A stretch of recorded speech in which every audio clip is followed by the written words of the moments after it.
ಒಂದೇ ಒಂದು ವರ್ಷದಲ್ಲಿ 30 ಲೀಟರ್ ಎದೆ ಹಾಲು ದಾನ ದಾಖಲೆ ಬರೆದ ಮಾಜಿ ಬ್ಯಾಡ್ಮಿಂಟನ್ ತಾರೆ.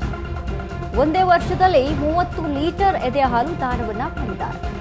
ದಾಖಲೆಯನ್ನ ಬರೆದಿದ್ದಾರೆ ಮಾಜಿ ಬ್ಯಾಡ್ಮಿಂಟನ್ ತಾರೆ ಜ್ವಾಲಾ ಗುಟ್ಟಾ.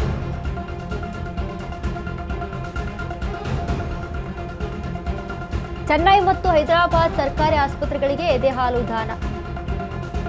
60 ಲೀಟರ್ ಎದೆ ಹಾಲು ದಾನದ ಬಗ್ಗೆ ಮಾಹಿತಿ ಕೊಟ್ಟ ಜ್ವಾಲಾ, 100 ml ಹಾಲಿನಿಂದ 1 kg ಮಗುವಿಗೆ ಹಲವು ದಿನ ಹಾಲು ಉಣಿಸಬಹುದು.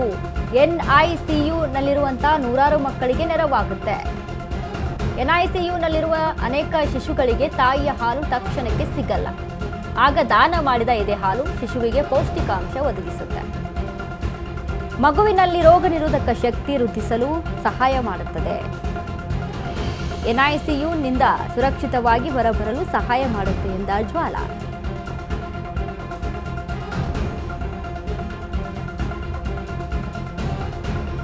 ಜ್ವಾಲಾ ಗುಟ್ಟಾ ದಾಖಲೆಯನ್ನ ಬರೆದಿದ್ದಾರೆ. ಒಂದು ವರ್ಷದಲ್ಲಿ ಪ್ರಸವಾನಂತರದ ಮೊದಲ ವರ್ಷದಲ್ಲಿ 60 ಲೀಟರ್ ಎದೆ ಹಾಲು ದಾನವನ್ನ ಮಾಡಿದ್ದಾರೆ. ಚೆನ್ನೈ ಮತ್ತು ಹೈದರಾಬಾದ್ ಸರ್ಕಾರಿ ಆಸ್ಪತ್ರೆಗಳಿಗೆ ಎದೆ ಹಾಲು ದಾನ ಮಾಡುವಂಥದ್ದು.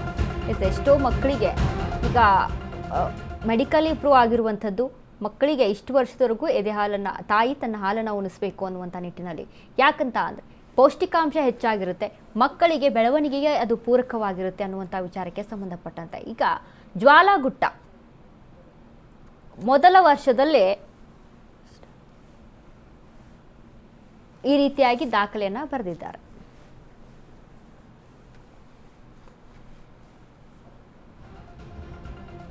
$100 ml ಹಾಲಿನಿಂದ 1 kg ಮಗುವಿಗೆ ಪೌಷ್ಟಿಕಾಂಶ ಸಿಗುತ್ತೆ.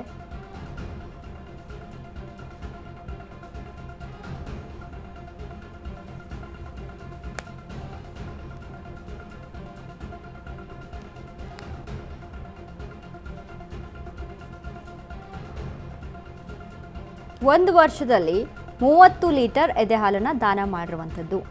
ಎಷ್ಟೋ ಅನಾಥ ಮಕ್ಕಳಿರುತ್ತೆ, ಅನಾಥ ಶಿಶುಗಳಿರುತ್ತೆ, ಅವುಗಳಿಗೆ ಪೌಷ್ಟಿಕಾಂಶ ಒದಗಿಸುವಂಥ ಒಂದು ಪ್ರಮುಖ ಉದ್ದೇಶದಿಂದಾಗಿ ಈ ರೀತಿಗೆ ದಾನ ಮಾಡಿ ತೋರಿಸಿರುವಂಥದ್ದು. ಅಂದರೆ ಈಗಾಗಲೇ ನಾವು ಒಂದಿಷ್ಟು ಸೆಲೆಬ್ರಿಟಿಗಳನ್ನು ನೋಡಿದ್ದೀವಿ. ಈಗ ನೇತ್ರದಾನ ಅಂತ ನಾವು ಮಾತನಾಡೋದಾದರೆ ಪುನೀತ್ ರಾಜ್ಕುಮಾರ್ ಅವರು, ಡಾಕ್ಟರ್ ರಾಜ್ಕುಮಾರ್ ಅವರು, ಅದಾದಮೇಲೆ ಪುನೀತ್ ರಾಜ್ಕುಮಾರ್ ಅವರ ವಿಚಾರಕ್ಕೆ ಸಂಬಂಧಪಟ್ಟಂತೆ ಈ ನೇತ್ರದಾನ ವಿಚಾರದಲ್ಲಿ ಎಷ್ಟೆಲ್ಲ ಅದಾದ ಮೇಲೆ ಎಲ್ಲರೂ ಕೂಡ ಅವರ ಅಭಿಮಾನಿಗಳೇನಿದ್ರು ಅದನ್ನು ಫಾಲೋ ಮಾಡ್ಕೊಂಡು ಹೋಗ್ತಾ ಇದ್ರು. ಸೊ ಈ ರೀತಿಯಾಗಿ ಸೆಲೆಬ್ರಿಟಿಗಳು ಈ ರೀತಿಯಾಗಿ ದಾರಿಯನ್ನು ಮಾಡಿಕೊಟ್ಟಾಗ ಅದನ್ನು ಹಲವಾರು ಅಭಿಮಾನಿಗಳು ಫಾಲೋ ಮಾಡ್ಕೊಂಡು ಈ ರೀತಿಯಾಗಿ ಸಮಾಜಕ್ಕೆ ಸಹಾಯ ಮಾಡುವಂಥ ನಿಟ್ಟಿನಲ್ಲಿ ಸೇವೆಯನ್ನು ಸಲ್ಲಿಸ್ತಾರೆ.